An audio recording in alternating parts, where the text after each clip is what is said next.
perawi yang lain sehingga menyebabkan sanad yang sahih menjadi dhaif atau dhaif menjadi sahih. Karena detail ahli hadis, tengok perbandingan riwayat tersebut, satu huruf pun dibandingkan dengan riwayat-riwayat ahli hadis yang lain yang juga mengambil hadis ini daripada Zuhri. Satu tabaqah, tuan-tuan. Dengan ini kemudian diketahui mana yang betul, mana yang salah. Dengan mengatakan Umar bin Utsman, Imam Malik telah melakukan mukhalafah. Sufyan bin Uyainah dan lain-lain, mereka muwafaqah. Mereka sepakat, yang muwafaqah tu, yang ramai ini mereka betul, yang berseorangan ni mereka salah. Yang berseorangan yaitu Imam Malik, dia salah dalam meriwayatkan hadis tersebut. Justru setinggi apapun nilainya, siqahnya, ketokohannya, ilmunya, tetap ulama katakan Imam Malik salah dalam meriwayatkan hadis ini. Begitu juga sebuah hadis lain yang diriwayatkan Imam Malik juga dalam kitab Muwatta, berkenaan dengan hadis yang sangat masyhur, tuan-tuan, berkenaan dengan soalan Aina Allah, gitu kan, Aina Allah. Tapi kita tak bincang aspek matannya, tapi aspek sanadnya. Imam Malik mengatakan perawi hadis ini, beliau sebutkan isnadnya hingga ke perawi hadis ini, yaitu Umar bin Muawiyah. Sementara ahli hadis yang lain yang sezaman dengan Imam Malik meriwayatkan bukan Umar bin Muawiyah, Muawiyah bin Hilal. Mereka sepakat Imam Malik salah dalam meriwayatkan hadis ini. Justru Imam Muslim meriwayatkan hadis tersebut tak menerusi Imam Malik, padahal Imam Malik thiqah, alim, tapi meriwayatkan daripada perawi lain sebab nyata salah. Tuan-tuan, ahli hadis sangat detail, sangat dakik, dan tak ada lagi orang yang mampu untuk menilai perkara ini pada zaman sekarang, melainkan para ulama mujtahid mutlak pada zaman dahulu. Justru sangat besar keilmuan ulama-ulama zaman dahulu yang kita mesti hargai, dan kita mesti lihat pandangan mereka adalah pandangan yang sangat-sangat detail, sangat tepat, dan menjadi ikutan kita pada hingga ke hari ini. Perbezaan satu kalimat saja, kalau kita apalah Ustaz, yang penting matan kan, matannya betul kan. Matan tak ada beza, tapi isnad penting. Tak akan ada matan kalau sanad salah. Kalau kita sudah tak perhatikan lagi sanad lah. Yang penting sekarang apa? Hadisnya aja macam mana? Hadis macam mana? Awak nak katakan hadis betul atau salah, tak akan boleh kita lakukan tanpa kajian matan tersebut. Dan juga perbezaan dalam segi itu tadi kesalahan dari segi matan. Ada lagi dari segi sanad. Ada lagi daripada segi matan. Riwayat berkenaan dengan iza walagal qalbu fi ina'i ahadikum, ya kan, berkenaan dengan jilatan anjing. Semua riwayat daripada Abu Hurairah yang diriwayatkan oleh murid-murid Abu Hurairah seperti Al-A'raj dan Ibn Sirin dan lain-lain, mereka mengatakan tak ada yang menyebutkan idza walaga fil qalbu an yagsilahu sab'a marrat, gitu kan, hanya dibasuh saja dengan 7 basuhan. Tak ada yang memerintahkan fal yuriqhu, buang air tersebut. Hanya satu riwayat yang diriwayatkan oleh Ibn Ali bin Mushir di Syam. Beliau meriwayatkan hadis tersebut dengan tambahan fal yuriqhu idza walagal qalbu, kalau anjing menjilat dalam bejana air kita, maka buanglah ia, fal yuriqhu, buang air tersebut. Tak ada riwayat yang lain mengatakan buang air tersebut, melainkan riwayat Ali bin Mushir sahaja. Dan ini menunjukkan bahawa beliau tersalah dalam meriwayatkan hadis tersebut. Walaupun Ali bin Mushir thiqah, sebab apabila telah melakukan mukhalafah, tidak selari dengan riwayat-riwayat yang lain, ahli hadis yang lain, sementara ahli hadis yang lain telah muwafaqah tanpa menyebutkan kalimat tersebut, maknanya Ali bin Mushir awak salah lah.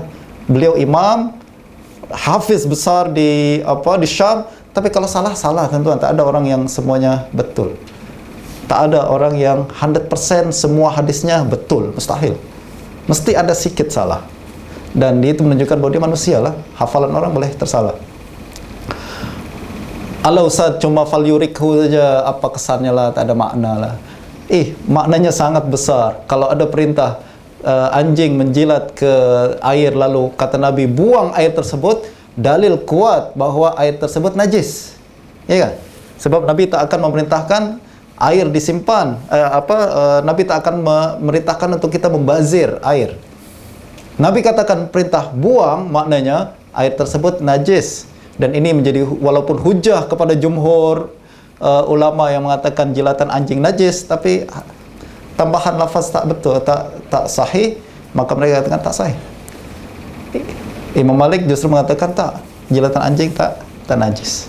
Tak ada perintah Nabi untuk buang air. Kalau buang maknanya tambahan buang itu adalah lafaz yang salah, yang mukhalafah daripada riwayat-riwayat perawi-perawi yang lain. Dakik sangat tuan-tuan. Kalau ada masa nanti saya rasa kita perlu ada satu perbincangan khas berkenaan dengan takhrij hadis, dan untuk kita tahu bagaimana ahli hadis sangat detail dalam mengkaji setiap huruf hadis, setiap huruf, sehingga Imam Ibn Hibban katakan kalau diminta ahli hadis, ditanya oleh hadis, lau su'ila ahaduhum an adadi ahrufin min hurufis sunan la'addaha addan. Kalau kita minta dia untuk kira berapa huruf yang ada dalam hadis, dia akan kira. Lau udhila fihi alifun aw wawun, kalau dimasukkan satu huruf alif saja, waw saja dalam hadis yang bukan bagian dalam hadis, la akhrajaha taw'an wa diyanatan, mereka akan keluarkan satu huruf tersebut daripada hadis tersebut karena ikhlas kepada Allah Subhanahu wa taala. Siapa yang boleh nak tambah hadis satu huruf saja, kata Ibn Hibban, mereka akan keluarkan. Tak ada kesempatan untuk ahli bid'ah atau musuh-musuh sunnah untuk mencoba memasukkan ajaran mereka ke dalam hadis. Mustahil. Satu huruf saja tambah, mereka salah. Wow, Amr bin Utsman dengan Umar bin Utsman pun, alah, sanad sajalah. Tetap, ahli hadis tak akan biarkan perkara tersebut berlaku. Ini menunjukkan agama ini telah dijaga oleh Allah Subhanahu wa taala. Dan kita tak akan boleh melihat ketelitian ahli hadis sebelum kita belajar takhrij. Takhrij zaman sekarang telah terutama di tempat kita, telah disempitkan maknanya, seolah-olah takhrij setakat hadis ini diriwayatkan oleh siapa, itu aja kan. Ini hadis riwayat siapa? Bukhari, Muslim, dah selesai. Hadis riwayat Abu Daud, ini takhrij, itu bukan takhrij, itu namanya azu. Itu hanya menunjukkan mana rujukan hadis tersebut. Yang disebut dengan takhrij adalah amaliyah iktibar tadi. Iktibar tadi, kita nak kaji satu riwayat, lalu kita tengok mana ada kesalahan yang terdapat dalam sanad atau matan hadis tersebut dengan cara membandingkannya dengan riwayat-riwayat yang lain. Dulu saya belajar mustalah hadis, betul kata guru saya, Syekh Riyad Al-Khiraqi, semoga Allah jaga beliau. Beliau katakan belajar takhrij satu hadis lebih banyak manfaatnya berbanding membaca satu kitab mustalah. Baca kitab khatam mustalah hadis, tapi kita tak akan nampak iktibar macam mana, kita tak akan nampak ittirab macam mana, kita tak akan nampak ziyadah macam mana, kita tak akan nampak mukhalafah dan muwafaqah macam mana, melainkan kalau kita belajar takhrij hadis. Dan belajar takhrij bukan setakat, sekali lagi, hadis ini riwayat siapa? Cari, cek, buka Syamilah, tengok, oh ini kita riwayat Bukhari, Muslim, Abu Daud, number berapa? Itu bukan takhrij. Takhrij adalah amaliyah iktibar tadi.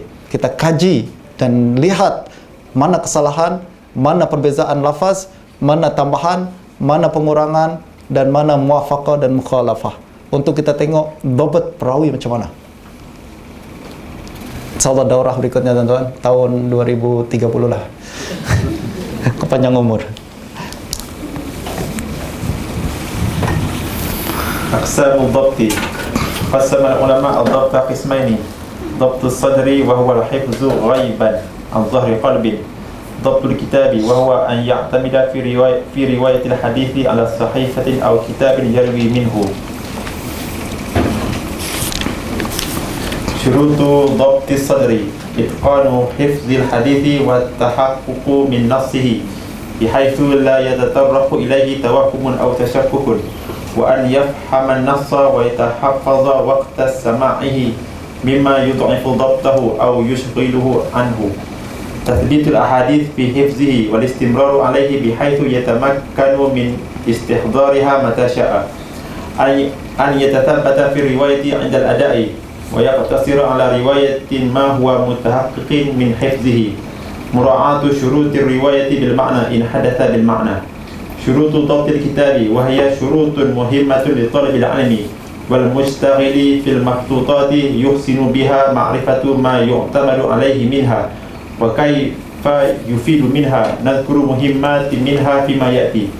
في الراوي من الكتاب أن يكون ماهرا بمعرفة الخطوط يميز خطه من خط غيره، أن يكون عارفا مصطلحات المحدثين في كتابة الحديث ورموزهم في نسخ الكتاب ومقابلتها وتصحيحها وغير ذلك، ألا يحدث إلا من أصوله، فإن كان بعيدا عنها لا يكتب عنه إلا ما يحفظه في نسخة الكتاب الذي يروى منه، أن تكون النسخة بخط المؤلف أو بخط ثقة مقابلة على نسخة المؤلف أو نسخة مسندة تنتهي بالسند إلى المؤلف، أن يكون ناسخ الكتاب ثقة، أن تكون النسخة الفرعية مقابلة على الأصل مقابلة على الأصل الذي نسخت عنه على يد عالم أمين يقظ، إثبات الناسخ والمقابل خطوطهما بذلك على النسخة وبيان اسمهما ونسبهما. Oke, kita bincang sekarang tentang dhabt terbagi dua, dhabt sadr dan dhabt kitab. Ini untuk orang yang menulis hadis dan kemudian ingin menyampaikannya hadis tersebut tanpa ada perubahan sedikit pun. Yang pertama adalah bagaimana para perawi dulu menghafal hadis. Kalau tadi kita sudah tahu bagaimana menilai dhabt perawi, sekarang bagaimana perawi menyimpan hadis. Bagaimana mereka menjaga hadis tersebut, dan apabila mereka sampaikan, kita boleh nilai sama ada hadis yang mereka sampaikan sudah berubah ke atau tak. Seorang perawi yang dhabt, dia mesti memiliki salah satu daripada dhabt ini atau kedua-duanya. Yang paling bagus adalah memiliki kedua-dua dhabt tersebut. Dia punya hafalan kuat, pada masa yang sama dia punya recording method yang kuat dalam bentuk tulisan dalam kitab. Dhabtus sadr wa huwal hifzu ghaiban an zahri qalb. Dhabt sadr adalah dia menghafal hadis tersebut tanpa melihat tulisan. Zahri an zahri qalb. An zahri qalb maknanya tanpa melihat tulisan, dia hafal. Dan dhabtul kitab yaitu dia berpegang kepada kitab tertentu. Hafalan mungkin tak kuat atau hafalan kuat tapi untuk berjaga-jaga dia tulis juga kitab hadis tersebut di dalam kitab, sehingga in case dia lupa atau ragu-ragu, dia boleh merujuk kitab tersebut untuk memastikan lafaz hadis yang sebenarnya. Syarat dhabtus sadr: itqanu hifdzil hadis wa tahaqquq min nassihi bihaitsu la yatatarraqu ilaihi tawahhumun aw tashakkuk. Hifz kitab hadis tersebut, wa tahaqquq min nassihi, dia pastikan nas kalimatnya. Pertama adalah itqan, hifz, jaga hafalan tersebut dengan baik. Lalu dia pastikan nas tersebut tak berubah, bihaitsu la yatatarraqu ilaihi tawahhumun aw tashakkuk, sehingga tak ada lagi keraguan-raguan atau lagi kesamaran. Ini jarang tuan-tuan. Berapa banyak kita hafal surah yang kita hafal pun, baca qul ya ayyuhal kafirun tak habis-habis kan? La abudu ma ta'budu, lepas itu lagi ulang lagi. Nah, kalau kita benar-benar punya dhabtus sadr yang kuat, maka setiap lafaz tak ada perbezaan dan kita pastikan lafaznya seperti apa. Wa an yafhaman nas wa yatahaffazu, dia mesti faham nas tersebut dan juga dia hafalkan waqta sama'ihi, apabila dia mendengar hadis tersebut. Waktu dengar dia faham, waktu dengar dia terus hafalkan. Nah, ini yang ramai berlaku pada ahli hadis zaman dahulu. Sekali dengar hadis terus dia hafal, sebagaimana yang berlaku kepada Imam Bukhari dan sebelumnya berlaku kepada Imam Sufyan ibn Uyainah. Beliau pegang unta yang dimiliki oleh Amr bin Dinar, lalu dia berkata, sampaikan hadis kepada saya. Kata Amr bin Dinar, Sufyan bin Uyainah ini belajar hadis sejak beliau masih muda, kecil sekali, usia masih muda sekali. Kata Amr bin Dinar, maza taf'alu bihi, awak nak apa belajar hadis? Masih kecil, nantilah hafal dulu, belajar dulu tinggi-tinggi baru belajar hadis. Zaman dahulu belajar hadis selepas dia usia tertentu, sudah hafal faraid, sudah hafal Al-Quran, baru belajar hadis. Lalu kata Sufyan, tolong tolong sampaikan hadis kepada saya. Kata Amr, oke, saya akan sampaikan. Sebutkan 10 hadis atau lebih pada saat itu juga. Lalu Amr masuk ke dalam masjid. Lepas salat, kembali lagi jumpa dengan Sufyan, masih pegang unta beliau. Kata Amr, masih ingat tadi hadis yang saya sampaikan? Ya, coba sebutkan semua. Sebutkan satu persatu. Sekali dengar, terus hafal 10 hadis. Apa kata saya sebutkan sekarang 10 hadis pada tuan-tuan, dan saya tengok dobotnya macam mana? Dengan sanad dan matan sekali. Dengan sanad dan matan sekali. Kita pun tak ingat siapa ke Amr bin Dinar, siapa Sufyan. Nah, ini dobot sadar adalah ada orang yang punya kemampuan seperti itu. Sekali dengar dia terus hafal. Yang kedua adalah tasbitul ahadis fi hifzihi wal istimnaru alaihi bihaitsu yatamakkanu min istihdariha matasya. Selepas hafal, dia mesti tertanam di dalam hatinya, sekira-kira bila masa dan di mana-mana tempat, kalau perlu dia terus boleh sampaikan. Itu namanya orang hafal. Kadang kita hafal sekarang ingat, besok sudah lupa. Kita jalan sekarang hafalkan, tersandung batu pun udah lupa lagi berapa kalimat. Apa tadi aku hafal? Nah, ini orang yang kuat hafalannya adalah sejak dia hafal terus dia akan ingat, sekira-kira dia perlukan di mana-mana tempat dan bila-bila masa dia boleh sampaikan hadis tersebut. An yatasabbata fi riwayati indal ada wa yaqtasir ala riwayati ma huwa mutahaqqaq min hifzihi. Yang ketiga adalah syarat dhabtus sadar, dia mesti tasabbut dalam riwayat ketika ada. Tadi ketika menghafal dan belajar tahammul. Sekarang ketika menyampaikan pun, orang yang menghafal hadis tersebut mesti jaga-jaga. Dan ia yaktasir ala riwayati ma huwa mutahaqqaq min hifzihi. Cukup dengan apa yang dia pastikan hafalannya. Kalau sudah tak ingat, sudah tak payah sebutkanlah. Kalau memang kita tak ingat, sudah. Macam kita jadi imam. Hafal daripada surah tertentu sampai dari ayat 1 sampai 3 saja pada